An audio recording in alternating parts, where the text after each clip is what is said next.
unity power factor 100%. So this is one of the question of our customer. So we need to satisfy their question. Can you repeat again? I was Okay. just listening. For example,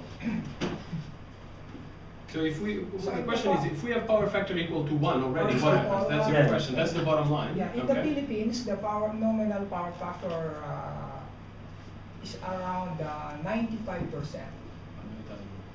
95%. Then if we put, let's say, in some industrial plant or industrial plant, it is 98%. And then if we put a BPO, maybe it will increase to, let's say, 1%. 100%.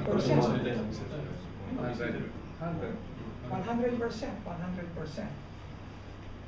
So what is the effect of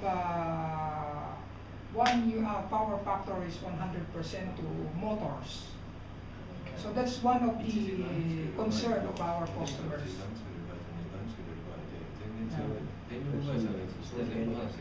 So